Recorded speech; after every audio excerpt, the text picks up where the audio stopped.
Hi, everybody. Welcome to episode 111 of Games My Mom Found. I am Mike Albertin, and who has some stupid one-liners for me tonight? Hello, child. Michael K. Hughes. That was me the entire game. That's the game.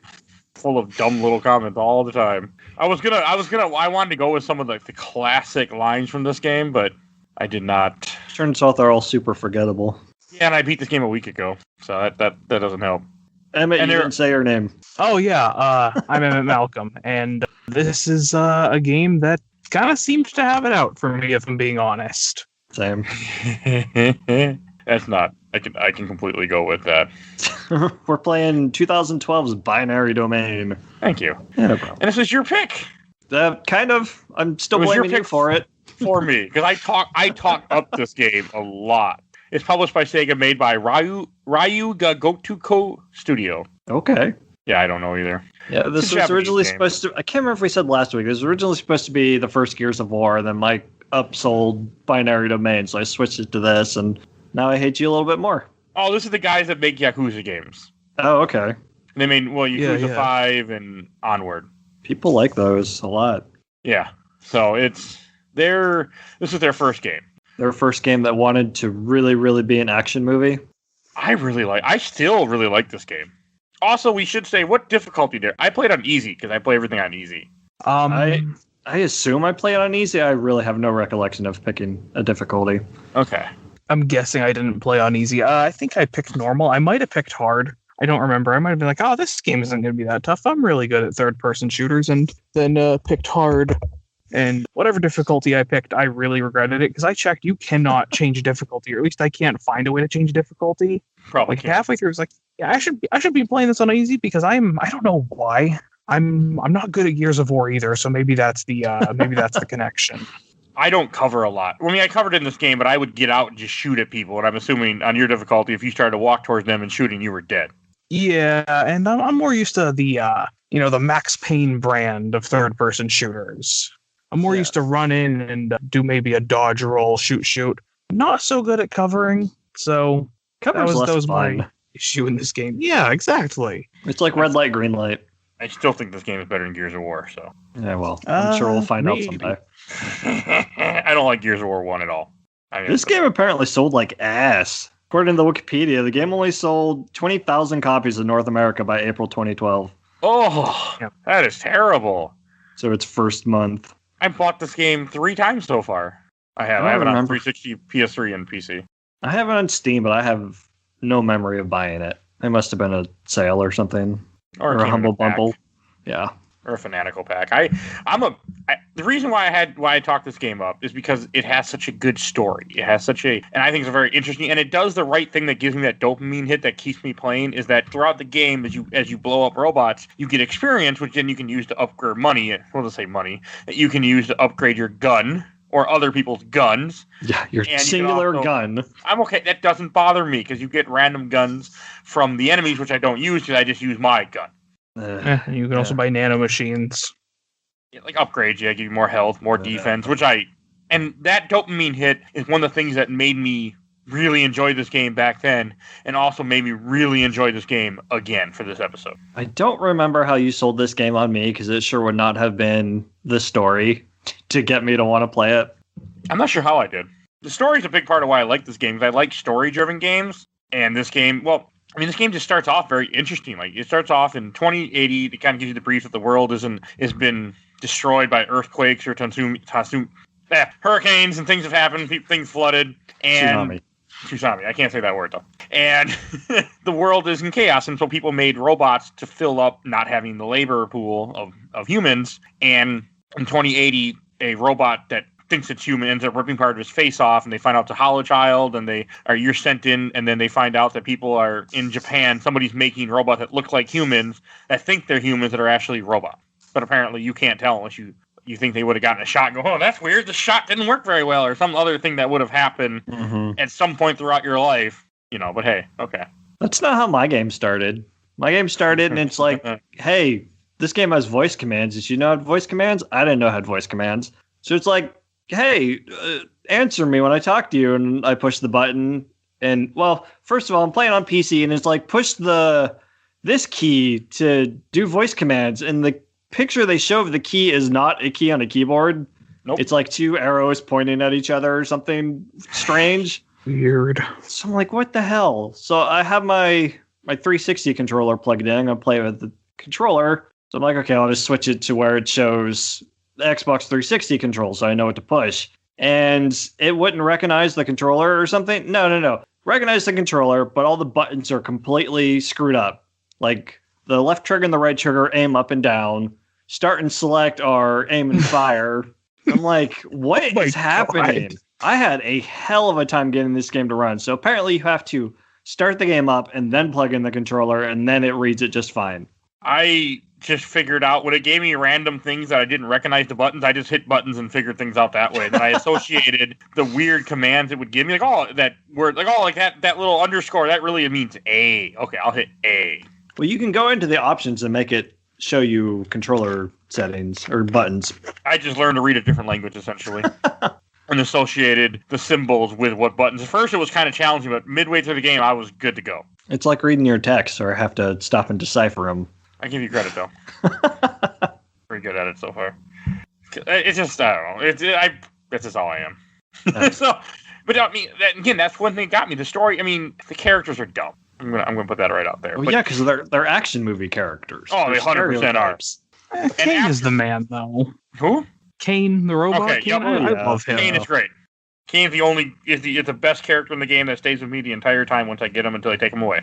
He's the only one I don't mind hearing. He can take a lot of hits. Yeah, Faye's pretty great. Yeah, but that's another story.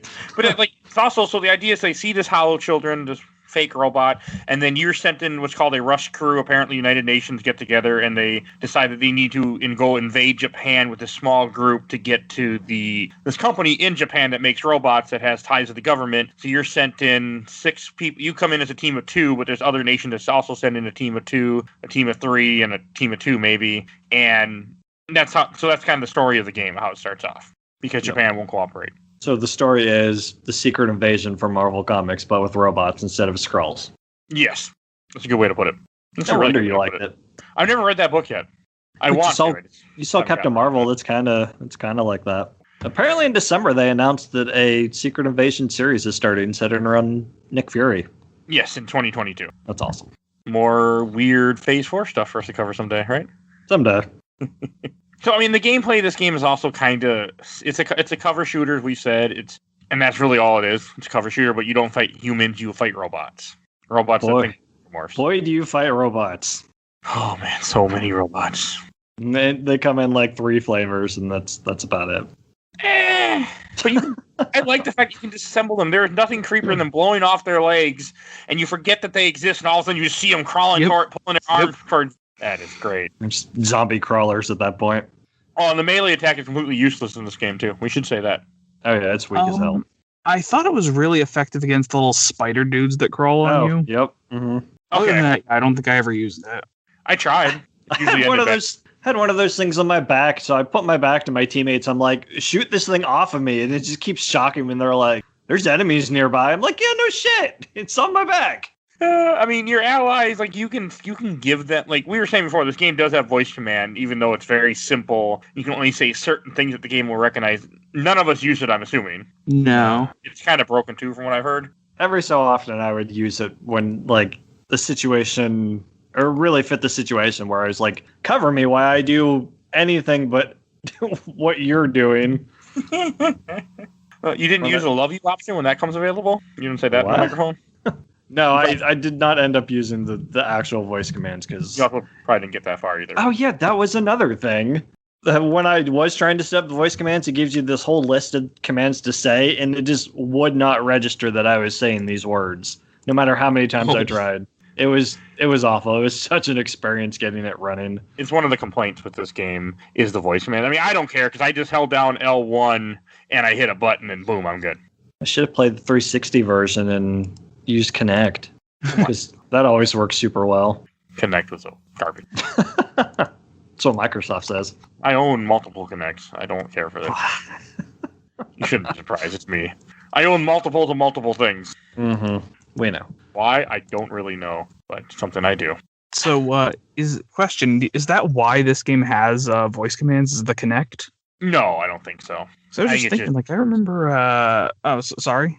I think it just does. I don't think it has anything to do with Kinect. No, because it came out on the PS3 on the same day. I figured if it was Kinect based, it would have been a 360 launch exclusive or something. Yeah. Who knows?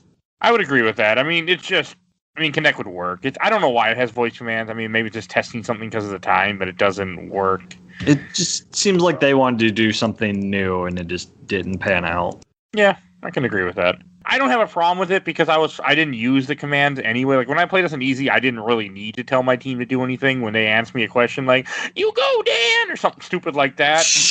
I would just press a button and pick whatever the bottom option was. She's like, "Oh, thank you," and they'd be, "You're awesome, Dan." So you got to build up the teammate trust, so they follow your commands better to a degree. It's like. It just seems like another thing they wanted to throw in there that doesn't really amount to a whole lot. Yeah, I was fine with it. It didn't, but I mean, I like it. I actually have no problem with the whole team thing. I don't know if they got stronger or anything different. I think they just get stronger when you buy the upgrades. I couldn't tell any improvement as teammate trust built. From what little I read on it, it sounds like it just makes them more likely to adhere to your commands. Oh, that's so good then. And then it changes stuff towards the end. Yeah, for the good end, for the perfect ending, you need all the team members to be with you 100%. Mm-hmm. Which I never seen because I only use certain people, and I don't switch them up. Yeah, well, I don't use Charlie or Rachel at all. I use Rachel quite a bit at the beginning. She's fun. Yeah, I don't like. Wow. I don't like her. I don't like her weapon. I don't like her. I mean, when you get the game starts off, you start out with a big guy who's you're two Americans. You both talk like action movie stars. Mm-hmm. You're Call of Duty protagonists, essentially. Yeah. Okay, that's a good way to put it. You end up on a seawall because you're infiltrating Japan, and Japan has been mostly destroyed. The old city was destroyed, and they built this new city on top of the ruins of the slums. And they put a big plate in it, and they called it Midgar. Yeah, pretty much.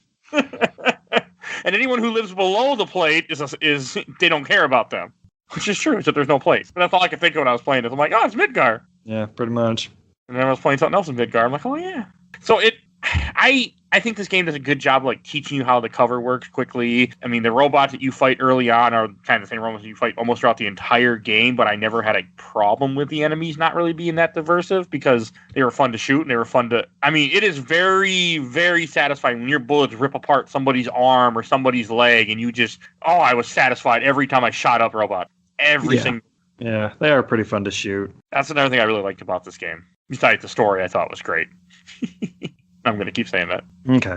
Doesn't make it right. I know, but I believe it. So, I mean, even the beginning of the seawall, I think is very creepy to, I think it's kind of creepy because you're going on the seawall, you have to, swim at one part, you have lights that are watching you, you have sentry robots, it's fake stealth, it doesn't need to, but throughout that whole part, you have, this big robot that's kind of chasing after you, it kind of sets up, this tension and fear. Okay. I know you weren't a fan of this game, sir. I was a little bummed. I was really actually hoping you were going to like this game. It started off okay, and then it kind of turned like bad milk. I remember the seawall not being as good, but I remember when you finally got to chapter 3, that's when the game really grabbed me. I know it didn't work for you. No, it didn't help that every boss sucks. Okay, that's lie. As Maury would say, that was a lie. I think that's what he says. I disagree completely with that statement, sir. Emmit, what did you think of the early part with the seawall? I really didn't like the swimming. The rest of it I really liked. You got your action movie guys, your kind of pseudo stealth. It was fine. I just really didn't like the swimming in this game, and I'm glad I didn't really do much with the swimming.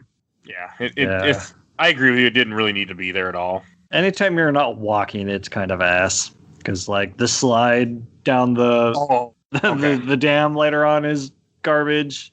Agreed. The jet ski wasn't so bad in the sewer. That wasn't awful. No, that was kind of cool. I think that's another thing about this game that I like. I like the fact that it had little switch ups like that. I like that in my third person shooter, which is a thing in the 2000 era, in 360 era. I played a lot of games that like to switch off from having third person shooter to, okay, let's get on a vehicle for 10 minutes. Yeah, I like these vehicles. I especially like the one when you're on the bus or the 18-wheeler truck or whatever it is. Oh, near the end? Oh, yeah, we'll get there. And yeah. I didn't get there. I wanted you to look it up, but I was worried it might give you motion sickness, or I would have sent you the video. Yeah, we'll talk about the car chase here when we get to it. Okay, that was a bad part. But I don't know. I found that the different environments were very interesting. I mean, the game keeps giving you story beats that kept me entertained very much so. My only question is how this would be a stealth mission when you're just gunning down robots after robots after robots. Oh, they don't know we're here yet. Like, I think they figured it out a long time ago. Charlie keeps kind of poking fun at everyone else. He's like, am I the only person that understands what a stealth operation is? Yeah. Charlie's the British guy that is sent with Rachel, the two people from Britain that come with you to meet you. What, chapter 2 of the game, I think? After you fight the Grand Lancer, and that's a cool boss fight. Voiced by the great Troy Baker, who does a really good British accent, apparently. Yeah, apparently he can. I don't know of a lot of Americans who can do British accents. It's usually just the other way around, as far as I know. Exactly. The Grand Lancer fight is just... I agree, the voice acting is really good, though. That Grand Lancer fight, I think, is cool, because it's one of the fights where you can't, your weapons don't hurt it, so you have to hit it with machinery. So essentially, press buttons and hit switches and things hit things. Is that the one you're fighting from the, destroyed buildings near the beginning of the game? I think so. You fight him a couple times, but I know you fight him in a warehouse where you hit him with a big steel beam and you go through a wall. Oh, yeah, no. Before that, you're fighting something. I think it's the same thing. It's probably the same thing. And it might have been the spider. That's a little later. Yeah. Oh, okay. Okay, I got that mixed up somehow. We'll talk about the spider. But no, I thought it was kind of cool. That first time you fight it, they give you the sticky grenades, and you blow off the armor, and that exposes points where you can actually shoot it with your guns. That was cool. I really enjoyed that. I like that in this game, that happens all the time where you have enemies where you blow off armor and then you just beat the shit out of them. Yeah, that's cool. I don't know. I'm not big in the cover shooters as much, but this is probably my favorite cover shooter I ever played. And I played most of the Gears of War series. I played 1 through 3. I'm gonna have to play Gears just to compare it. 1 is bad. I'm gonna say it right now. 2 is probably I haven't played 2 in a while, and 3 I haven't played in a while either. But when I played 1 a little bit before this podcast started, the ultimate version on Xbox One, I did not enjoy myself. So the series I think is really good, but I think 1 is not a good game. So we'll talk about it someday, I'm sure.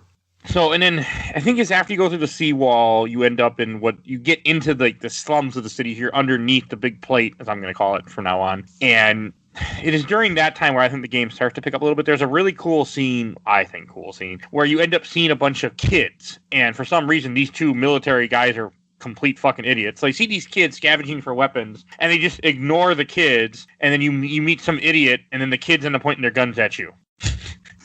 Mm-hmm. And it's just I don't care if they're kids or not. If you are in a military situation, you are aware that in many other countries, especially in places of this where you're having great turmoil, like these people are suffering, the kids are going to be killers too. Mm-hmm. Yet these guys are no, they're just kids. Like, fucking dumbasses. Because show how desperate the situation is. I don't like Big Bo at all, by the way. I use him a lot, but he's an idiot. They really went for the stereotypes when it came to the characters, which is, again, it's made by Japanese, so I think it's also kind of a little more amusing to me because it's stereotypes of Americans. Yeah. So it's a little funnier to me actually because it wasn't Americans doing it; it was Japanese doing it. Like how do Americans sound? Oh, they sound like this. Sound like I watched some Vin Diesel movies. I know how Americans talk. That's kind of how it was. And I think part of it's talk. Jason Statham. That's accurate. And then I think it's midway through chapter 2 is when you finally meet up with the other part of the team. Once you get into the slums of the actual city and off the seawall. And again, throughout the game, you do get more story is added to the game where they talk about how people weren't known about for a long time, and they talk about the Global Task Force. They talk about the Hollow Show, and they give you all the story. And throughout the game, they keep calling Dan the survivor. I don't think they ever say what he's a survivor from. Not that I recall. I was paying attention to that, and I'm like, they keep saying, you're the survivor, but they never said what he survived. I got a little irritated because I was waiting for that story beat because I really wanted to know. Yeah, if there was something, I missed it. Yeah, and I would ask Mike, but he wasn't paying attention, so I know he didn't see it. Yeah. I did watch cutscenes, though. Okay. Up as far as I played. I'm impressed. Oh, we got to talk about when you first meet Faye. So Faye is the Chinese sniper that joins you in this team, which is voiced by... Oh, the great Laura Bailey. My other wife. And I use her once I get her the whole time just because I enjoy having her on the team. Mm-hmm. I enjoy listening to her. So, but when you first meet her, God, there's some really dumb like parts where your characters are like, "Oh, what a nice ass" and stuff like. I'm just like, Bo's like, "Oh, she reminds me of an actress in this movie I saw," and Dan's like, "You only watch porn," and they just kind of give each other a knowing look. He's like, "Oh, like these compare her to a porn star? What the hell?" I thought the twist was going to be is that she's like a synth, a hollow child who's like modeled after that porn star. I thought that's what they were foreshadowing. That would have been more interesting than the actual twist. Before I go any farther, I should say spoilers for Binary Domain are going to happen in this episode. I forgot to say that. Yes, if you care. Hey, somebody might care. I care. I think the story is one of the strongest things of this game. It's not awful. The twist is stupid, but... Yes, the twist is kind of dumb, but I just enjoyed that the fact that it gives you, the way that it gives you the story beats, kept me very entertained, wanting to know more, which helped me get through the game. Mm-hmm. When I first played, the first 2 times I played this. This is my 3rd time playing this game. So, I don't have a problem with it. I mean, I think it's kind of like, I think it's also like to give you that experience of letting you see people in the town. Like when you're in the slum, you go to a bar at one point because you're trying to meet up with this Yakuza guy. And I like that you actually kind of see like a little bit of what's happening in other parts of the city and how these people are surviving. It's briefly, but still you get to see something. And God, it is not a good existence down there. It looks like. No. And the robots come down there and start killing people too every so often, but they mostly don't govern at all. They don't care about the slums. All right, I have very loose reasoning for Dan's nickname. Okay. Says Dan has the nickname Survivor given to him by his superiors and fellow soldiers because of his miraculous talent or luck at surviving missions, which are pretty damn hellish. That is so stupid. That's it? That's all it says. Well, I thought it was like he survived some kind of mission like in Mass Effect where one of your background you can exactly, be, yeah. I was thinking Mass Effect as well. Yeah, that's a better game. Okay. Yeah. I'm not even a big fan of the first game, but that's still a better game than this. Yeah, and then throughout this game, you also have your headquarters that are communicating with you, Beetle 1 or Beetle 2, whatever the hell your stupid code names are. So you do have someone that's on the other side giving you commands throughout the game. They're probably not evil. No, not at all. No, certainly not. Couldn't be. Because that's a completely original idea to make the army general guy the big bad who's trying to use things for the wrong purposes. They wouldn't go so cliche. Oh, this game doesn't do any cliches. This game is nothing but cliches. It was completely sarcastic. And it's in Chapter 2 when you fight... So when we were playing this game for the show, Mike was ahead of me, like he normally is with games, and you had gotten to the spider boss. You complained about the spider boss, and I'm like, okay, crap, he's not going to be a good fight. But when I got to the spider boss, I had a great time fighting him. I must not have been playing on easy, because it's just... so much going on. He's shooting lasers at you, shooting missiles at you. There's guns flying around shooting at you. There's so much going on, and you get the rocket ammo, which you have to use for every boss that I fought. It's like we got to use rockets at all times. But they only give you like 1 or 2 rockets, and then you have to run around the battle arena to find more. Yeah, but it's cool. Okay. Yeah, you weren't playing on easy because I could take a few hits and I was just fine. Oh, no. Like, if he got a missile barrage off, I was down. Okay, I wasn't. Plus, my allies had never-ending health kits, too, I found out. Oh, yeah. That sounds like an easy thing. Yeah, don't play this game on easy next if you ever play it again, which I know you won't, Mike. But that's the way to play this game, anyone listening that's interested, because it's better that way. Yeah, I flat out game over a couple times because we ran out of kits. I did only because there are a couple of scenes in this game where you're by yourself or your allies are unable to get to you, so that if you don't have a kit, you're done. But other than that, they don't run out of kits if you're on easy. This boss was better than the second boss. I was not on easy. The second boss was dumb. Second boss. This is the second boss? I wrote down. I mean, the second boss with the life bar. Okay. I really enjoy... I mean, I do... Oh, okay, I know what you're talking about now. But I want to talk about Spider Boss a little bit. So Spider Boss is this giant thing. He's knocking down buildings. And I thought it was really fun because it hit certain things for me that I know I like in a game. I like a boss where I'm able to chip away at him, see him falling apart, see his legs coming off as you're blowing everything up. to me, it was very fun. Yeah, the whole concept is great. It's just the execution that I found lacking. If you were on easy, you wouldn't have much of a problem with it. Apparently. Because the game is much more doable. Like, I didn't have to hide. I mean, I did still have to cover majority of the time, but there were times when I didn't have to actually hide. I could just kind of be out there and I'd be okay for a bit. I could take a huge barrage of hit, almost get killed, and keep going. Like, I took missiles right to the face and got back up. That was not my experience. Yeah, I played this on the wrong setting. Well, when the way with this show, after I've been doing this for almost over 2 years, I learned I don't play games. You have to play games on easy if you're ever going to finish them in a week. I usually do anymore, at least games for the show. So I don't know what happened.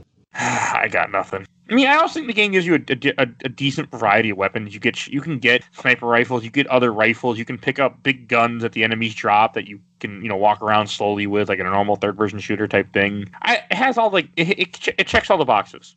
Mm-hmm. I did like the big miniguns that the bigger robots drop. Yeah.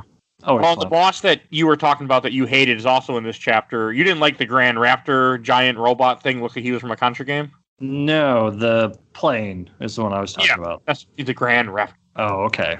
Oh, yeah, that sounds right. Yeah, a giant plane with 4 engines and shoots endless rockets at you. Yeah, so you have, like we said, you have your normal weapon, and then you have a pistol. What was down? Grenades? Mm-hmm.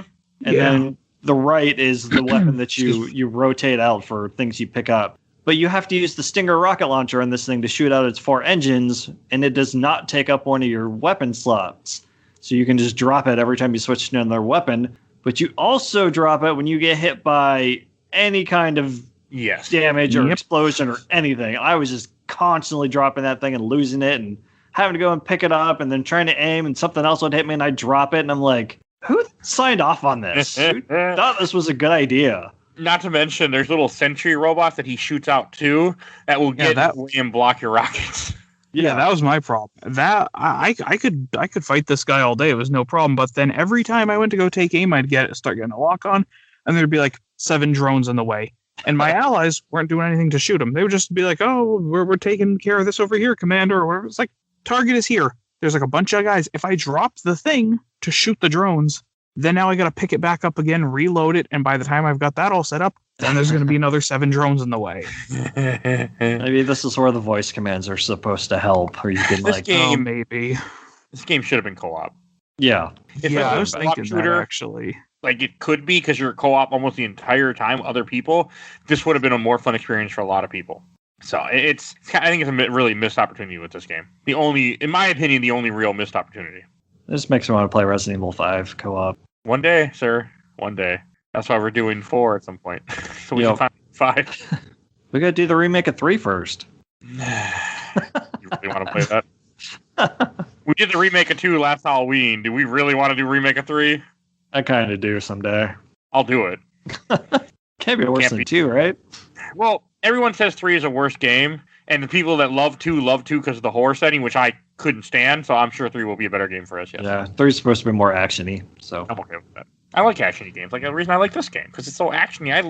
Other than the stupid lines that come throughout the game, which I should have wrote down. I mean, I can't tell you how many times I heard, "You got this, Dan! That was impressive, Dan!" Or whatever the hell she keeps saying. Which just felt very out of character for Faye, because Faye's... God, they get on the stereotype with the Chinese girl, though. Woo, do they get annoying. The way they talk to her is kind of racist. Like, very racist. Yeah, it's an American action movie. That's what we do, apparently. Like, you're just a farm girl, some other rice patties. I'm like, fucking A, you idiot. Stop it. Like, stop just being a racist to her. It is cool how you can make your own team out of your allies. So I think there's something I miss. Are you supposed to put the nanomachines in a pouch, like a little Tetris game thing or something? Yeah, you have to actually equip them. I never did that all 3 of my playthroughs of this game. So you just bought them and they just sat in your inventory? I'd buy every single one. I thought they just went on. I didn't realize until just now when I'm watching videos and I just saw them, like, I've never seen this screen before. That's why they're all different shapes and stuff. Yeah, I've never done it. It's like the Resident Evil 4 inventory system where you got to Tetris them to make them fit. Well, I can't believe all this time, beat the game 3 times, and I never realized this. Oh, there's no way we could have got anywhere through normal without having those things on. No. I assume they help. You can beat the game on easy without them, by the way, 3 times. Wow, I feel like an idiot now. That's not the first time we played a game where we didn't know we could do something. Yeah, there's something in Quackshot that You couldn't run. yeah, we can run. We're like, man, it's so stupid. They keep hitting you with these fireballs. It's just like, Oh my just run. God. Run what? So I want to talk about the jet ski thing. Emmett, what was your experience when it came to jet skis? I had a kind of a hard time moving left and right with them. I think they were a little too sensitive. Otherwise, I did fine with the jet skis. It's, you go on some ramps, you dodge some missiles. Thought it was okay. It was a fun little diversion kind of section. Oh, and I should mention right before this, because you're going to Yakuza Boss, there's a really scene that kind of fucks with me a little bit in a game that it's very creepy. When you get into the town or into the area near where you meet the Yakuza guy, is going to give you the jet skis to get into the city because you need to ride up the sewer pipes to go through the sewage center to get to the city to get into Midgard. And there's a part where they find a guy who was in the construction, who was damaged in the ruins when you're fighting the spider, and he's missing half his face, and he sees a hollow child. And he doesn't know he's a hollow child, and they start treating him like complete, utter shit.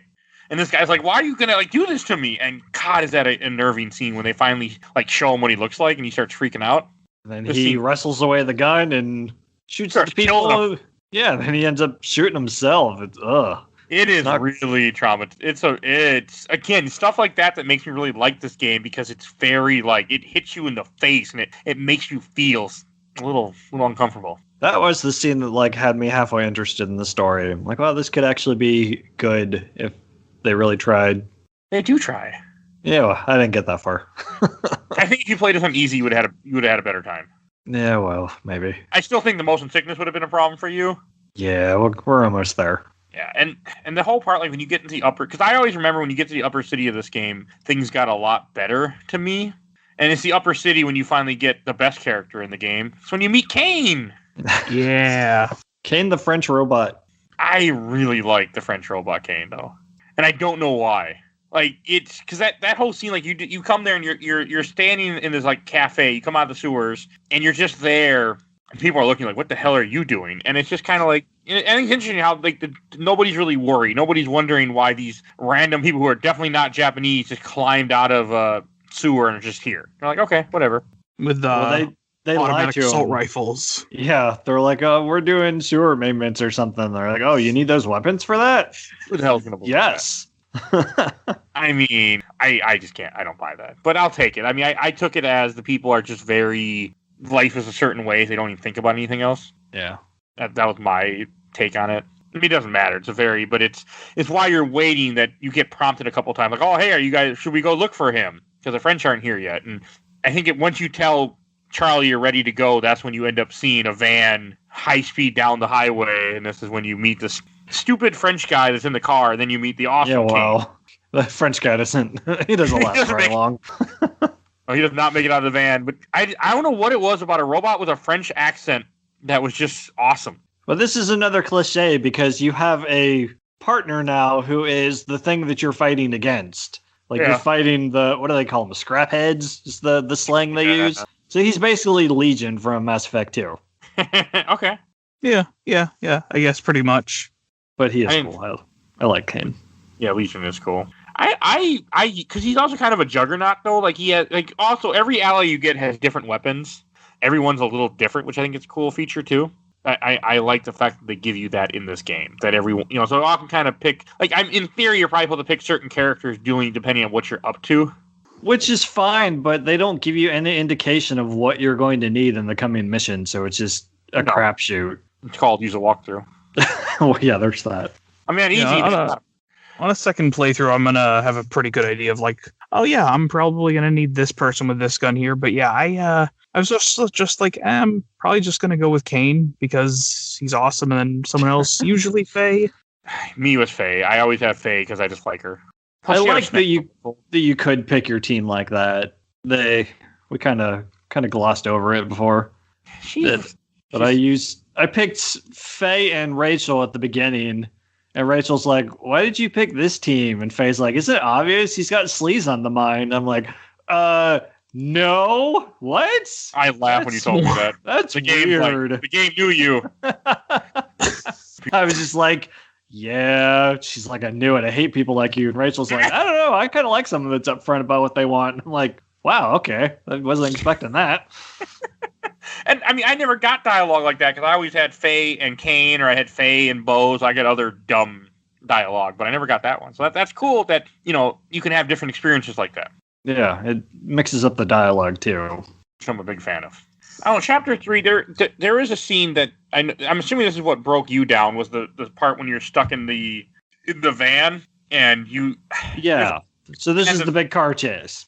And it's... Oh, God, the van doesn't stop moving in the weirdest directions. And they're also a little bit random because I kept dying on this part because for some reason I didn't realize cover. Even though it prompts you the entire time when you're not covering how to cover. Well, and it didn't say A. It said some random symbol that. And I don't know why. I don't know why I didn't cover it. I'm like, God, this is hard. I beat this game twice before. Why am I having such a hard time? But you can beat this part without covering as long as you shoot the enemies the right way and get lucky and they have the right patterns. You can beat the game. You can beat this part. So any game that has one of these sections where you're in a moving vehicle and you need to do some precise aiming is the dumbest shit. I hate this because I have trouble aiming as it is, and to have whatever you're in flailing about like the road's made of ice, and it gets real bad towards the end. I have a hell of a time. It's bad. It is the worst part of this game. But yeah, you get towards the end and they start shooting rockets, so Kane's like, okay, I got this. We're gonna serpentine the entire way. And he starts doing these S-turns the entire way down the road, and like I had to look away. Like, it's the first third-person shooter to ever make me motion sick, just trying to aim while the car's zigzagging back and forth. So I'm just gonna hold cover. I'm gonna hopefully I make it through the end of this. It was not a fun experience. You played a little bit past this, right? Yeah. Yeah, I made it to the gas chamber, whatever the hell was happening. Almost there. Any thoughts, Emmett, for you about this wonderful van chase?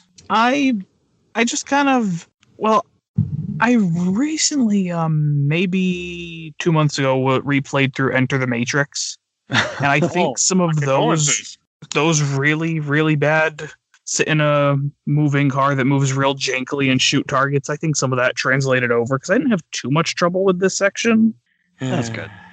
I played Enter the Matrix back in the PS2 era. Path of Neo is good. I've never played it. I've never played Path of Neo either. I've had it for years, and I've just never played it. Oh, interesting. I've always wanted to try it. Yeah, it's not terrible. At least that's what I remember, but we know how our memories are of games. Raccoon City was a great game, Mike. Episode 38 or so. So, okay, so after you have that part, I'm a fan of where you go next. I don't know why you go into, but you end up in an agricultural plant type thing where you're going through and plant as in factory. There's a really cool scene when you first get into this where the robots, like police robots, come after you and they're like, please, drop your weapons and surrender. And they will stand there for a little bit, and I just took aim and just started shooting first. Yeah, I kind of let him go through a couple cycles of dialogue before I realized it was just repeating. I'm like, well, there's only one way out of this. I'm a fan of this part. The challenge wasn't too bad. It's very interesting. I enjoyed this part of the game a lot more than I thought I would. But early on in this part is when you have this gas chamber that I had forgotten about it, and I know Mike had a hard time with it. But also, like, they're all in the exact same spot, and they're kind of easy to find them all four of them. Not to mention there's a room you can go into. There's 2 different rooms on each side of this big room you can go into that will heal you so you're not dying. Yeah, just don't close the door before your ally gets into it because I don't appreciate that. I had Kane. I had no problem. Yeah, I had Kane as well, so he was just like, oh, oui, monsieur, I shall stand out here. I had taken Kane and Rachel, and then you have to leave someone to guard the door. Well, this is after you're riding through the minecarts, too, or whatever the hell they were. Yeah, minecarts. Yeah, that was fine. Where you're shooting things to switch the tracks. You can just hide the Attack the Clones factory scene. Yeah, that's good. Mm-hmm. That's Mike's favorite Star Wars movie. But yeah, you got to leave someone to guard the door, so I left Kane. So it was me and Rachel, and she would not stop saying the same line over and over. It was like, we got to find the whatever we're looking for. Every time we left one of those safe rooms, I ran through the room like 3 times, and I found one, and by this point I was all ready to be done with the game anyway, so I'm like, oh, this is it. This is where I stop. Like, I cannot do this. You wouldn't have liked somewhere where the game heads then either. Probably. There's no more gas chambers, but it definitely has its beats that you wouldn't have appreciated. I believe that. So I don't think there's anything else to say about the agricultural center. There aren't any bosses in it or anything. It's just run around, shoot robots, shoot more robots, and that's mostly what it was.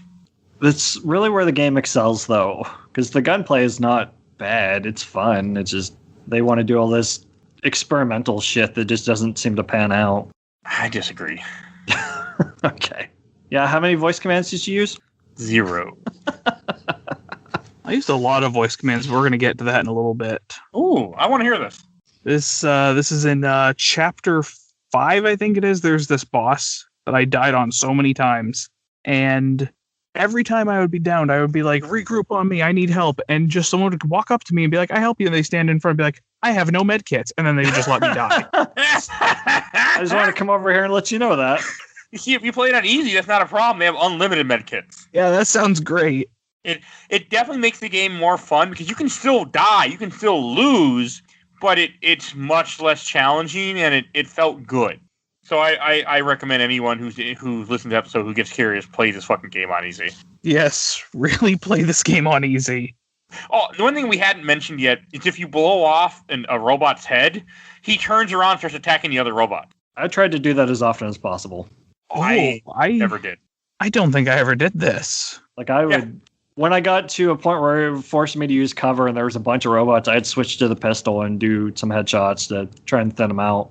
It doesn't work super well because by the time you damage their head, they've taken so much damage, the other robots just destroy them right away. But it was still cool to see. It keeps them occupied, though. Yeah. Plus, again, on easy, it's much more effective. On easy, I had it where I take off somebody's head by accident, and he'd be wiping them out, too, with me. See, that sounds fun. Again, that's why I think I really enjoyed this game, because all 3 times I played it has been on easy, and the challenge is there, where I have to actually play the game, but it's not overpowering. I can just enjoy what's happening and go through it. I wouldn't say it's easy as some games with story mode are, but it's easy enough that it's still fun. I still died quite a few times. Well, yeah, plus you made your own difficulty by not using cover when it told you to. Or nanomachines. The nanomachine part, cover was on purpose. I mean, I did use cover, but I'm not a big cover shooter. I was talking about the car chase. Oh yeah, that was so fucking hard. You didn't get. I think that there's a part where you're on a subway train and you have to shoot out. You have enemies that are on these little like hovering platforms, and you have to shoot the platforms that they're holding onto. Oh yeah, that is a fun. Like this is kind of epic to me. And then you're on top of the train. Like again, all the action movie moment that you need to have in a good game. Mm-hmm. They check all the boxes. I'm okay with that because I had so much fun. And again, as long as you keep giving me money and you keep giving me that dopamine hit that I get to upgrade stuff and buy nanomachines that I'll never use, I don't know how. I always thought you just buy them, they automatically were equipped. So I was like, oh, I bought every single nanomachine the game sold me for nothing. I can't believe I didn't know just 3 times I beat this game. I never knew that. That's funny. I guess the game never tells you. Or maybe I just skip it. I don't know. I don't think so. Yeah, I think I just had to stumble upon it looking through menus. Oh, some people don't do that, apparently. So, and then after, I want to say it's after the subway, there's a small part where you get split up again. Because it happened throughout this game, they will split up the teams. And I always use the same teams. I always ended up with Faye and Kane. I think the game just gives you Faye and Kane in this part, where Kane ends up shooting a rope across a big gap and you slide, and then Faye ends up falling, he saves, and then you're just with, I think that's how the game plays no matter what, is that you have these 2. Yeah, that's who I had. Okay, it's a story beat thing, but for me, it always felt like something different because I always have them anyway because they're my team. Mm-hmm. So I never even realized that the game could be different because all 3 times I played this game, it's always Faye and Kane. But in the sewer, it mixes it up by having you leave the teammates that you're with to save the other 2 who get trapped in this like chamber that's flooding. Which is always Charlie and Rachel all 3 times I played. I always use the exact same thing every time I played this game. That sounds 100% like something you would do.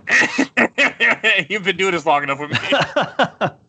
And chapter 4 is like with the subway thing. This, I think, when the game gets kind of starts really coming into its own, very much so. Where chapter 4 is when you go through a whole place where you're trying to find the resistance that you heard about.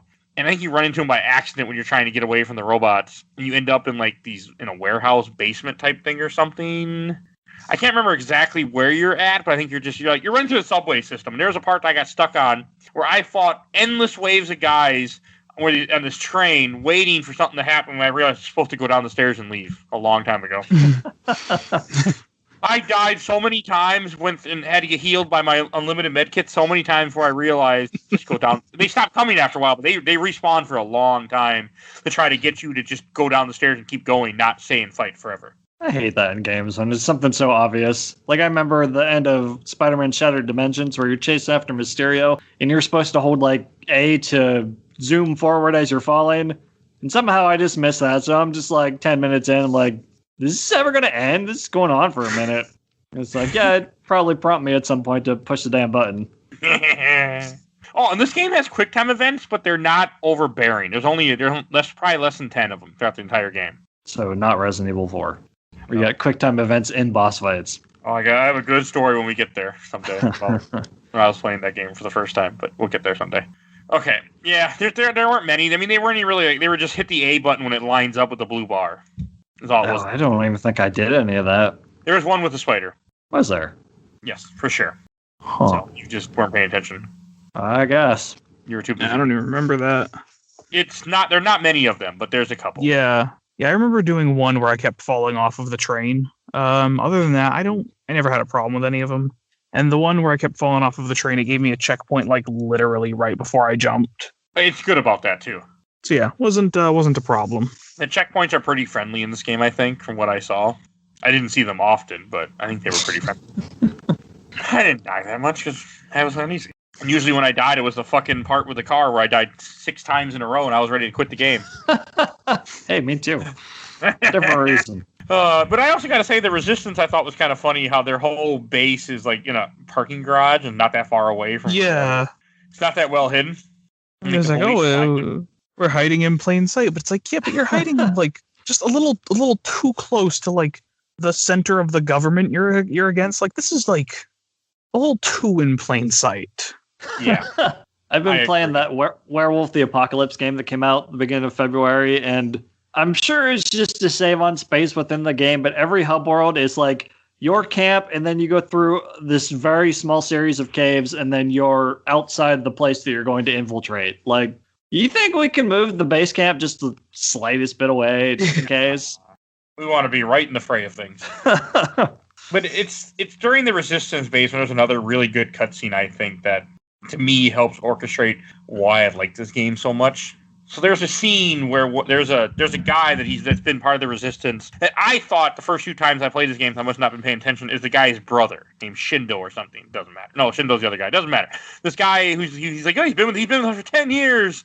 He ends up at one point when you're in the base, he starts talking kind of crazy. His eyes turn red, and you find out he's a robot. He's a hollow child this whole time, and that's when the guy's like, he's been with us for 10 years. And you realize that these hollow children had infiltrated all over the world, all over the country, and they have just they're everywhere, and people don't have any idea and it's the Mata Corporation, which is this big, think of Microsoft, but they make robots, and they just control everything.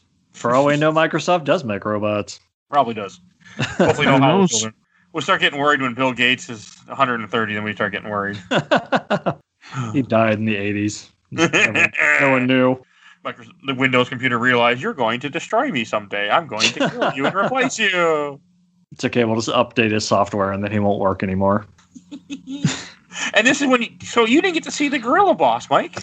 Doesn't sound like I'm missing out. On the way to the Resistance base, you fight this giant gorilla robot that keeps breaking down gates, and you have to keep like following him and to fight him, and like you use rockets a couple times, you blow up some barrels, and you just keep fighting this endless gorilla. Endless gorilla. That's my new LP. Look for it on Spotify. I mean, Emmit, you would probably how was this fight on a hard difficulty and easy? It actually wasn't bad, weirdly enough. At first I was having a lot of trouble, and then I don't know, I just started dodge rolling a lot, and I picked up this was like a sawn-off shotgun that's like in the train terminal where you where you start fighting the gorilla. And after that, I thought it was fine. I much preferred the second phase though, with the detonator bombs and everything. Yeah, that was more fun. It's a weird, and it's my issue with it. It goes too long, And this is right before you had the whole thing where I was talking about where the guy goes crazy, where the guy turns out to be a hollow child, and you fight the stupid, what's called a crab boss, but it's not really a crab. It's just a freaking like crane that ends up splitting and tries to kill you. So I didn't appreciate the fact calls it a crab. Do you have to flip it over and attack its weak point? I don't remember. I don't think so. For massive damage. Oh, I just shot its arms off. And there's a very key scene that I almost forgot to mention. When you're in the base, depending on what your relationship is with Faye, Dan sleeps with Faye. I'm assuming maybe he does no matter what, but yeah. I would imagine that's a relationship thing. Yeah, he sleeps with her, and then you can answer "love you" as one of your options multiple times. She'll get mad at you if you say it. Okay. I hit the button before, and she gets really upset with you. It's stupid, though. I mean, if Bill was here, he would complain. You say it's very unearned. That's all I can think of when I saw him. I'm like, Bill Tucker would not appreciate this. They just met. They went thing. Now she's sleeping with him for no real reason. It's not earned. It really is. Love that. This could be something for the rest of my life. It's just Bill wouldn't like this. Or if it's body horror, Bill would really like this. I mean, one other thing we have to say is they are really racist in general. He keeps calling her a rice farmer. She calls him a Yankee, and it's just. And right before they end up having sex, it's just like one of the lines is, "I'm just a dumb Chinese peasant to you, aren't I? With a rifle." Wow. It's so many dumb things right before they kiss. And I mean, I can kind of buy it because if you're in that situation, you're both soldiers, so you have a different mindset in general, I feel. But it's unnecessary. I mean, the only point of it is to make the things that come up a little bit later, to have that happen, is the whole reason why they sleep together. A stupid twist. But at the same time, he completely falls in love with her after this. I do really like. Yeah. I don't buy it. Oh God, I feel like Bill Tucker now. Because it's just. I mean, I can understand the sex because you're both soldiers. You're in this situation. I can understand sex. I feel like falling in love doesn't make sense because there is no real connection. It's just you're hot, she's hot. Let's go at it, which can fit, I think, a soldier and fit what they're going through. Because if you're in these situations, you're going to be different. You're a different person. Maybe I can't speak to it exactly. I'm not a soldier, but that's how I took it. But I don't know. Wait, are you saying that love can't bloom on a battlefield? Otacon's going to be very upset. And I did really like that Kane grabs the shirt of the Mohawk guy. I forget his name, and Shindo. Drags him out of the room. Yeah. Shindo's like, let us give them some privacy. I love the way he talks. I love Kane's French accent so much. It's over the top, but it's great. Bonjour! It's also a little bit of French here and there too. It is. I don't know why, but it's really great the way he talks. And you can talk to your team members too. There's a couple scenes in the game you're supposed to talk to your team members to grow some of that trust. I didn't bother. I just wanted to keep the game going. Mm-hmm. And then you have the stupid crab boss, and then the part that you missed, Mike, that I wanted you to look up, but I was worried might make you sick, is at the end of this chapter, you're heading to the Amada Corporation, and you, Emmett had brought this up earlier, you ride on a frickin' back of a truck. Huh. You want to take this away from here, Emmett? Kind of talk about the scene? Yeah, so you're on this truck. It's like an 18-wheeler or some such, I think. Yes. And you've got a vending machine in the truck, which I think is weird. It's like, who's maintaining this vending machine in the back of this truck being used by these, paramilitary freedom fighters? Well, it was a truck that you stole, or that you were bribing the driver to take you here. Yeah, maybe, but I don't know, you're in a war, just break open the vending machine and take all the ammo for free. There's a couple Hershey bars in here for you if you take us where we're going. This part, well, for one dumb thing, this part really reminds me of Final Fantasy VII, the bike chase. Oh, yeah. That's all I was thinking about the entire fight. I got that vibe entirely. And then throughout this fight, you start off in the back of the truck, then the truck ends up falling apart, and then you're in the cab only. It just keeps evolving. And then you fight a boss that looks just like out of Final Fantasy VII called the Tsar Runner. This is what I want. You should look this up, Mike. The bike chase, or Tsar Runner binary domain on YouTube, just so you can see what we're talking about. This is an epic boss fight, and it's probably, it's annoying, it's definitely one of my favorites in this game. It pissed me off, but I enjoyed it. Yeah, I really like this boss. It's a giant motorcycle, and he's just chasing after you. You gotta blow up his armor, and you just keep fucking him up, and it goes on for a while. He'll shoot rockets at you. You gotta blow up the rockets, and it is cool. Isn't there a Final Fantasy enemy called Big Wheeler or something that's essentially this? Yes, Final Fantasy VI. That had nothing to do with it, sir. Nothing. Why I liked it. I would have hated this. It's cool looking, but It's just more you're moving and the car's moving and you're trying to aim. No. But it's much less upsetting. Oh, yeah, you're not swerving all over the goddamn road. You're driving straight, and the enemy will move throughout the thing, and you have to... It's not as bad. Mm-hmm. Yeah, that's cool. Is it sad that I looked up a scene of the big wheel enemy from Final Fantasy VI that we were just referencing, and as soon as I saw the scene of them on the minecart, the music started playing in my head?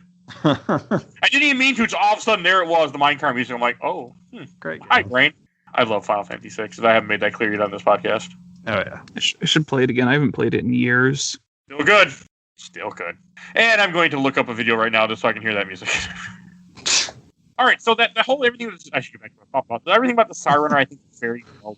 I think it's a very good boss fight. It's a little too long for my taste, but it was a lot of fun nonetheless. But it could have been short. Oh, he shoots missiles. It's nice that they mix up the boss attacks. Yeah, I know.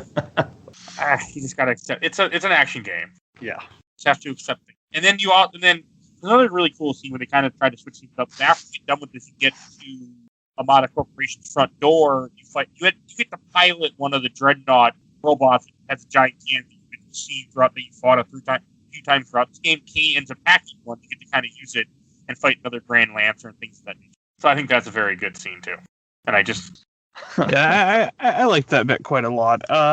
Oddly enough, I did it on the first try. Like I was like, oh, my health's dropping pretty quick, but at a certain point, I guess I just got into a groove and just the robot doesn't turn as fast as I would like, so I would be getting shot from behind, and it's like, warning, attack, and it would show like the 6 o'clock thing, and be like, yeah, I know, I'm turning. It just this is really slow to turn, but trust me, I get the memo. You can also go underneath you too. I one time blew off somebody's legs. He was crawling at me, and I couldn't find him for a couple seconds, for like 20 seconds. He was underneath. So yeah, but it's still it's cool. It's definitely a part that I'm a fan of, and I think the Amada Factory too, which you go to next, that has a great opening in my opinion. You go into the place, and you have a robot secretary who's like, "We're closed. You have come after hours. Please come back tomorrow." And they're standing there kind of talking, and the screen pans away from her, and she's taking off her arm to shoot Dan, and then Faye shoots her in the head. I thought that was a really cool scene. They were ready to just kill them unsuspectingly. I thought that was cool.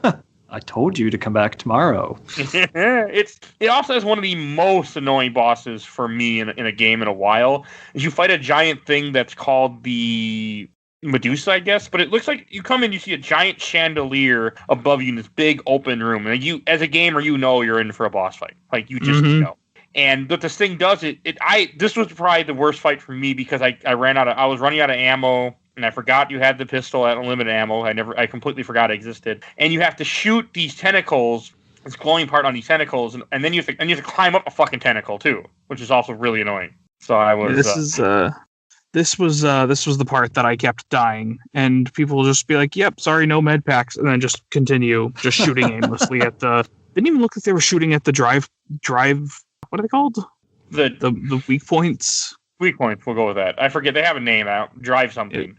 Drive gears or something. I didn't think they were shooting at the drive gears. I think they were just shooting at the body of the boss. It's like, they're not the most intelligent AI.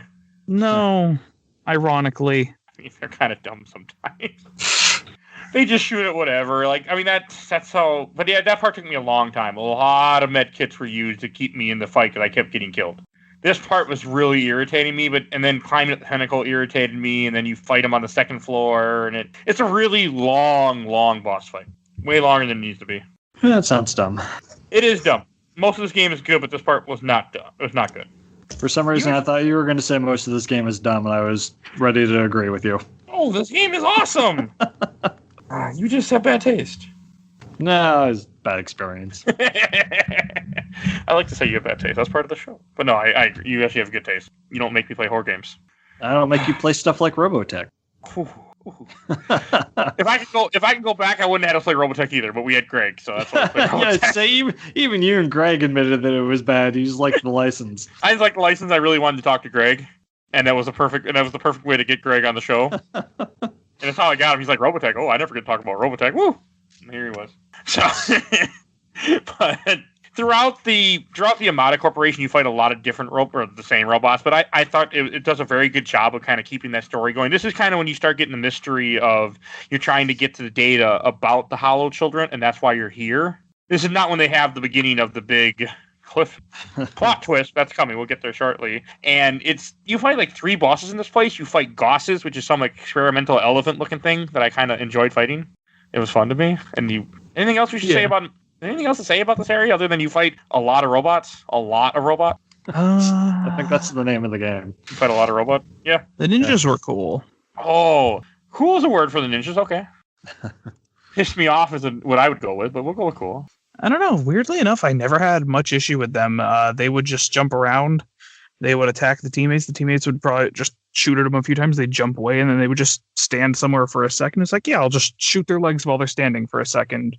They pissed me off a lot. They were the worst for me. They would come and smack me in the face, and I tried to shoot them. I'd miss, and they smacked me in the face again. We continue the cycle. I was not okay with them. I'm glad other people didn't have bad experiences as I did.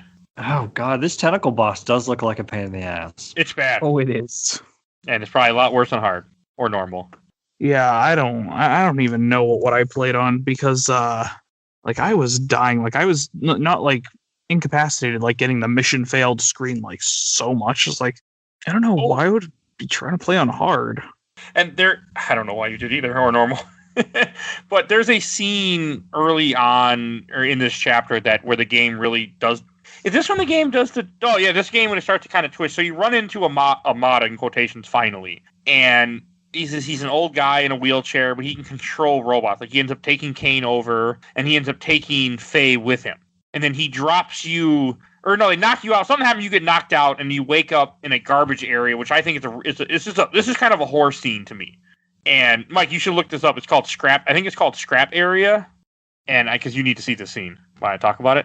So you wake up and you also wake up with a cop that's been chasing after you throughout this game off and on. He ends up joining you, even though they argue for a little bit because why not? And you end up in this place full of dumpster bins, and all of a sudden the dumpster bins start coming to life, and you just have to start fighting hollow children after hollow children after hollow children that are all like kind of messed up, and they have like part of their face still there, and they're mostly robots. Like it really feels like a horror game at this point. It is very creepy. Like they're like just like endless zombies, and they endless spawn too at different points when the game makes you hit a button to open a door. You have to wait and just gun down these things while they're coming at you. I like this spot though. How was it for you on normal or hard, Emmett? I had a lot of problems getting through here. The parts where it's just defend this door as it's opening and while the mechanism has to be turned or whatever. Yeah. Those I didn't have too much of a problem with, but just the movement, get from point A to point B to point C, I was always in the red. I was always behind cover. Usually didn't have much ammo. I ran out of ammo a lot. I used my pistol probably more than my primary weapon or the pickup random weapon. Okay. I ran out quite a bit too. Like even buying the upgrades that let you carry more ammo for your one gun, it just seemed like it wasn't enough. I ran out of ammo a few times too.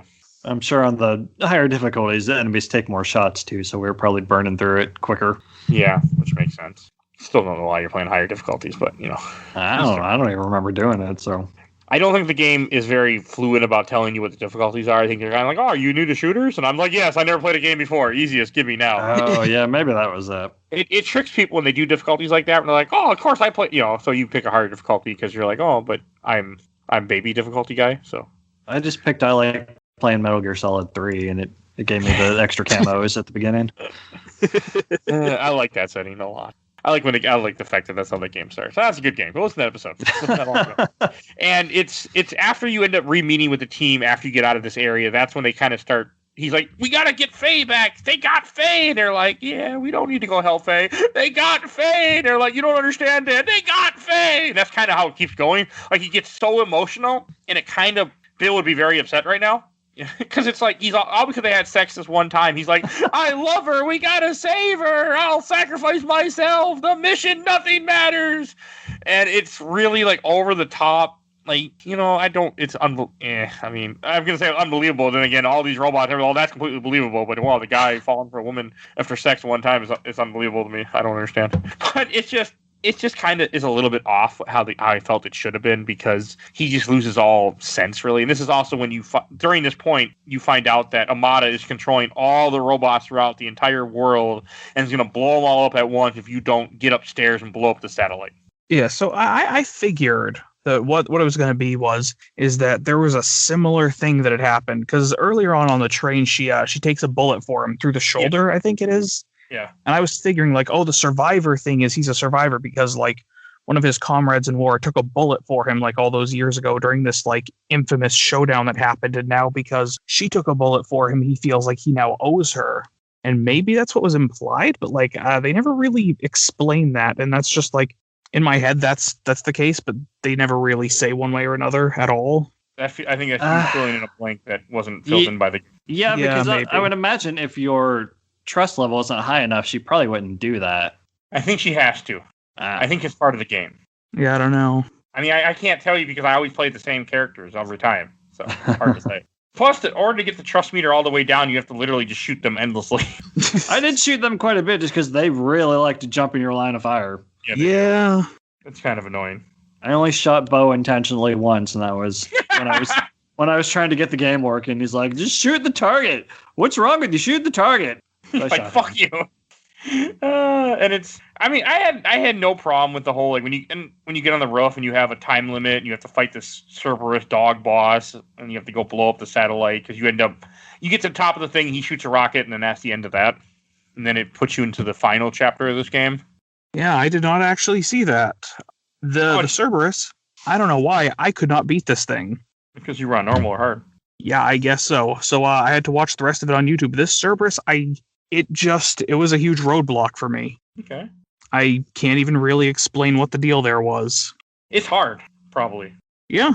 But it's like looking at all the bosses, like thinking back, it's like you'd think the Medusa would be where I would get stuck, or hell, the Spider. Spider gave me a lot of trouble early on, but for some reason this Cerberus is like, nope, yeah, you're not getting past this. So rest of the game looks cool. I think I'm gonna start it over on easy sometime. You should. You really should give this game actually play through it. Yeah, you really should, because you're missing out. Missing out on a story that goes some places. Ooh, it really does. So we're at the final chapter of the game where you're in the Amada Corporation and Faye's missing. You stop and you're just trying to go kill Amada, because at first they don't want to tell Dan what they have because he's just kind of in denial. And you get to a computer and they show him that the data they found shows that some of the Hollow children are able to mate with a human male and then make babies somehow. So I mean, it's like, okay, he's able to find a way to get a robotic thing. I mean, I don't know, whatever. So they do that, and Faye is one of these 110 people who look human, who aren't robotic, but because one of their parents was a Hollow child, so essentially a robot, they now need to be executed, which is also kind of really bad. Like, let's kind of let them go. Like, you don't, but they want to kill all 110 of them. And Faye is one of them. And it's after this happens that shortly after this, you run into Faye and you have a stupid boss fight where you fight Faye and a bunch of shinobis, and Faye's like jumping around in the cutscenes and all this other stuff, because now that she knows she's a robot, she now has super abilities. Well, yeah, like you do. It's still, I mean, it's the whole point of the story, but it annoys me at this point. Yeah, the big twist is that Faye is half robot, kind of. This is what they call them hybrids, right? Yes, I think so. And this is what I had talked to you this morning about, that the game is trying to be Dead Space. Did you notice the chapter names? I did not. Hit and run, yearn for refuge, bad ground, refuge, refuse and resist, intelligent artifice, and denying destiny. They spell out hybrid. Oh. Okay. So Dead Space now is I get that better. Reference. Yeah. I kind of want to say it. Spoiler for Dead Space if you care. So you have to skip ahead a minute. It's pretty much Nicola's dead. But yeah, it's okay. I'm okay with that. Hey, somebody might want to skip ahead a minute, you know? Yeah. I mean, I didn't give them a whole lot of time. They've been, oh God, grab their phone. Again, Dead Space been out for a while, and we covered. I don't know. I'm okay with this twist. 2008 was it? Yeah, it's up there. Yeah, it's been a while. I can't remember our episode number that we did Dead Space, but we did it at some point. Back in October. Yeah, one of your early episodes too. No, not that early, because you joined in July. Never mind what I'm saying. It would have been somewhere late 80s, early 90s for episode number. There's too many numbers to keep track in my head, like stuff like this. I liked it twist with Faye. Like especially when I first played this game, I think I really liked it. The second time I played this game, I really liked it and I forgot about it. This time I was kind of annoyed because somebody spoiled it for me because I forgot again about it. It's not my fault. You can't remember it. I don't know why I can't. Like I enjoyed this game, but each time I play, it's like a whole brand new experience. Or each time, like I just forget this game. I don't know why. I gotta guess. I don't want to hear no lip from you. It's kind of an annoying fight, but this is when you find out Amada's been dead, and you get the backstory from Amada's creation that Amada had created an AI like 40 years ago, and the AI realized that he was going to kill him and turn him over to the government to prove something that Bergen stole his technology. So he locks him in a room and pretty much has him die of starvation, thirst, and starvation, and ends up putting his body in a tomb and just creates hollow children and stuff like that and keeps going. Oh yeah, seems like a logical response. I mean, again, it's very Skynet-y, very robotic. Yeah, it's very iRobot. I can't remember iRobot other than Will Smith is in it. Will Smith isn't. Shia LaBeouf is in it. Wait, really? Yeah. You said Shia LaBeouf, right? Yeah. I don't like that guy. Yeah, I don't think he likes that guy anymore. So I forgot he's in that movie. I forgot that movie even existed. But you're right, it is very much like that. And so after you do that fight, you end up killing Faye, where he shoots the ground next to her, and everybody just walks up there. Okay, he killed her. Let's go leave. Okay, and then she's alive, of course, because And then the final boss fight of this game. So you get into the room where you have this big face above you. What is the villain? Andros is above you from Star Fox. It looks like Andros from Star Fox. Like it's just the face of the AI in the big computer room you get to, and you're supposed to blow it up. And it's at this point when you come in, when the guy you've been talking to throughout the game, Beetle 1, your boss, your general, tells you, hey, just stop right here. And then he ends up dropping into the room or waiting in the room with you, and you find out the whole thing was like, we're not going to destroy this. We're going to take this and say we blew it up. We're going to make weapons out of it. Because that's a good idea. It's so cliche. Yeah, it really is. And it's just kind of, yeah. I mean, it doesn't bother me though. Like and this fight can play a lot differently depending on. So you find out that Bo knew about this whole mission, but they couldn't tell you because apparently you're a robot lover. Or who knows what the hell your problem is? But they don't tell you. And Bo turned his gun literally, apparently. Yeah. I mean, I found out that depending on what your trust levels are, this fight can go completely differently with how many allies are with you and what happened. Yeah, that's what I looked up to. I didn't read everything. I'm not going to, but it does a bunch of different things will happen depending if your trust levels are full or not with different people. Yeah, because like if you got Bo high enough, when the general goes to swipe at Faye, he'll take the blow for you. You can fight Bo, I guess. He can jump in one of the mechs and fight you if you're low on your trust level. That sounds kind of cathartic. It's kind of cool. They have different trust levels for everything with those characters. Like if your trust is low with Kane won't come back to fight, which I don't think mine was high enough for him. So this seems like the trust level. This is the main thing that they wanted to do. Is just something at the end of the game. Yeah. Yeah. The suicide mission in Mass Effect 2, essentially. Yeah. We need to play that on the show, Mike. Yep, I know. We need to redo the first one first. That was bad. Yeah, that was our worst recording session ever on the show. Yeah, it was rough. I have not heard this. Yeah, it's whenever I don't talk, it's just fine when you listen to Nerds Without Pants guys, Julian and Justin. But when I talk, it's bad because it was picking up the wrong microphone. It's not like I was screaming the entire time. And then Mike, all internet issues. It was a bad recording. So we got something in the works to make that better. So someday, yeah. All right, nice. Because we need to fix that. We have plans that will hopefully come to fruition later. Yep, this year. So I guess you can promote a Mass Effect episode and not be like, nah, I don't. It's there. I'm not going to promote it. So because it's not our best work. Yeah. I mean, I think it's cool that the trust level can affect how the ending's going to play out. I think that's a cool feature. The boss fight is just shoot a mech a bunch of times, eventually the mech dies. That's essentially what the boss fight is. But yeah, he's in the I can't remember what it's called. The power armor from the aliens. Oh, I don't know what that's called either. So I can't help you.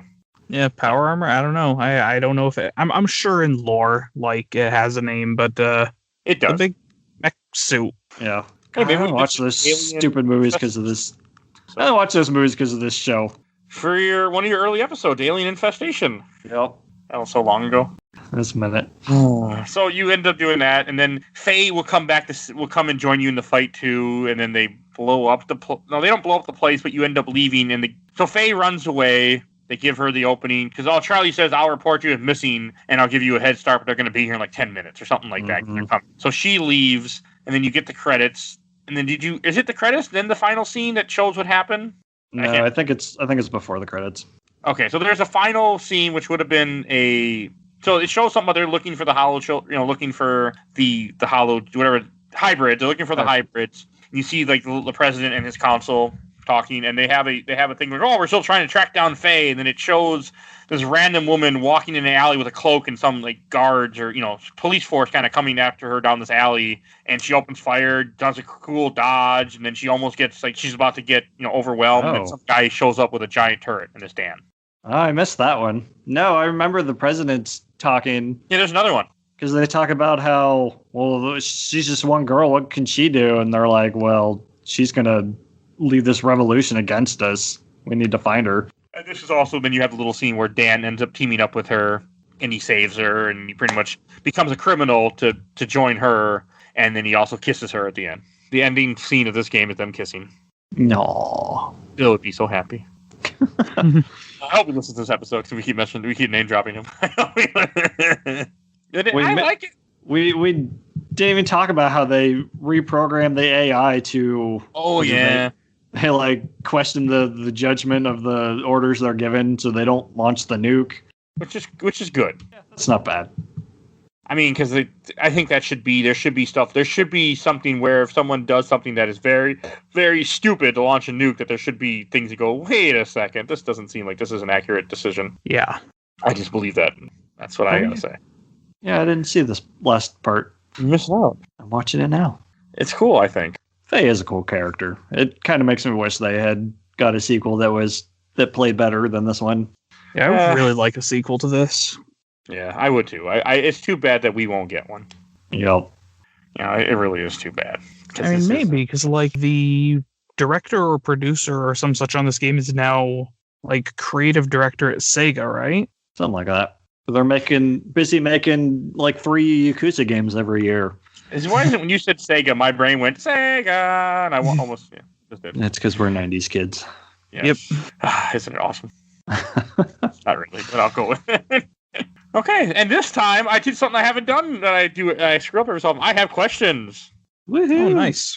I didn't forget this time to ask for them until we were recording, like I did for so anyone who did listen to this, who also listened to Illusion Gaia. I apologize that I forgot during Gaia, and Abe Escape. Oh yeah, that too. I asked in 3 different groups for this episode. So, all right, first from the Overblood group, I got a couple from Ron Hoonton. I don't understand this, but I'm going to read it anyway. How often do you wake up in a cold sweat and froth at the mouth to your kids about playing Binary Domain? I don't know. Must really like the game. Yeah, or I only posted about it once. I don't know. Maybe I did twice. Who knows? From Will Nut Izari, who is the best character and why is it Big Bo? What? Not Big Bo, sir. Big Bo. I thought he was all right, but no, he's no Kane. He's no character. Faye. Yeah, Kane. How? It's a French talking robot with a fancy like handkerchief bandana kind of thing around his neck. It's Ascot. Yeah, Ascot or something. Faye's a hot sniper. Overblood likes hot snipers ever since Blue Stinger. Sexy sniper. You gotta watch this Blue Stinger Super Replay again. I'll play it though. No, I won't. Have fun. Okay, and from AJ Gonzalez, weird robo-human romance. Yeah, okay. That's an accurate description. Yeah. So if Faye and Dan have a kid, will that kid be like quarter robot? Yes. So we need a sequel to like really go into this. Oh God. You're not sex mini games and everything. All right, and I got one comment from the official Leisure Time group from Nick Turner. I played the demo and watched the trailer way back when. There appeared to be a scene of a mad scientist dry humping a computer mainframe, which prompted me to get the game on Steam, but I haven't played it yet. Does this scene deliver? I don't remember this at all. That's how the hybrids are actually created. You just hump a computer. Yeah. That was what somebody had to say about this. So, hey, I had to read it, though. And my last group that I got questions from, I actually got a lot of questions from the Giant Bomb group. So I was kind of impressed because sometimes they ignore me. So I was happy they had stuff to say. First one from Kane Dietzel. Is this backwards compatible? Unfortunately, no. I thought it was, but not in the U.S. Which is kind of dumb. It really should be. Like, it deserves. It's a good game. And from Elliot Lucas, Big Bo. Okay. And this is from somebody who's looking at the cover, and on the cover it has Dan, Carrie, and Charlie. So just I gotta put that out there. You're also gonna be the cover art for this episode, depending if you're watching this on Spotify or listening to this on Spotify or Podbean. From Alex Omedo, he says the guy in the back looks like he's twisting the other dude's nipples. Okay. From Nicholas Carliotis, the voice commands were meh, but music was dope. Okay, music was fine. I'm looking at the box art now. He does look like he's getting groped. He's Charlie's groping Dan. And Faye has a machine gun, not a sniper rifle. Yeah, but they made sure to get a picture of her butt on the cover. Oh, they zoom in on her butt a couple different times in this game too. It's no Mass Effect 2, but yeah, it does happen. Is that a lot in Mass Effect 2? Apparently enough that people are complaining that they're changing it or whatever. I don't know what's going on. I haven't played Mass Effect 2 in so long. I have a story when we do cover that though. Right, from Sahid Hassan. I never realized until the other day that this was made by Ryuga Gotoku Studio, a.k.a. the Yakuza people. It's such a fun game and what I consider to be the most underrated game ever. Wow. That's certainly some high praise. Each their own. All right, from Jan William Van D. Lugester. Great fun game from a great fun team. I played it on PS3 and it was just a perfect B game. Never bothered with the voice commands though. Don't bother. Here's a good one from Sam Hawes. Why was the robot French? I mean, I'm not complaining, but didn't the guy have a neckerchief? Yes, he did. Yeah. Okay. From Jonathan Derrick. It's the Yakuza team somehow doing RoboCop and iRobot at the same time, and it's glorious. I love a sequel. So would I. Yeah. All right, from Adonis Table. I really like this game. Was surprised it was by the Yakuza guys, but my favorite part will always be the French robot. Yep. From Justin Hafner, I liked it. I miss quality AA games. I don't really think about. I guess that's a thing. Yeah, here and there. And this one is a meme somebody made, and I don't really get it. But it's a Persona 4 meme, so it's. I'm going to show it to you, Mike. But I'm going to just to the audience that can't see the picture that I'm talking about. So somebody took the scene of the group of Persona 4 sitting at the table in June's outside June's, and it has Big Bo sitting there waving, sitting at the table with them. Somebody made a dumb meme. Okay. I'll show it to you, just because. And from Joseph Gilligan, I don't want to be that guy, but it's on Steam for cheap. Yes, it is. Buy it. It's like at the current, well, the time you hear this, it won't be on Steam for cheap, but it goes to Steam sales a lot. So just put it in your wish list if you're interested. It's worth it. Because right now the time of this recording is $3, but by the time you hear this, it will not be $3, I'm sure. So it goes on sale a lot, though. Mm-hmm. I bought it for like $5, but it's worth it. I'm sure that's how I ended up with it. Yeah, I talked about it a lot. And last comment I'm going to read from Greg Parsons. I love a game that swings for the fences doing something a bit different, even if, and sometimes especially if it winds up a bit janky in the end. The voice stuff is straight up doesn't work, but it's a good thought and easy to work around. Excellent robot dismemberment. Slightly branching stories and trust mechanics are unique in the genre, and I had a good time with it. Short answer, I think it's neat. Okay. Yeah. I'm glad to see that most people enjoy this game. Makes me happy. Yeah, it's a fun game. I was bummed, Mike, that you didn't enjoy it. That's okay. It happens. I felt bad. I want you to enjoy the picks that you pick, and I kind of feel bad because I know yeah. You only want me to suffer through the picks that you pick.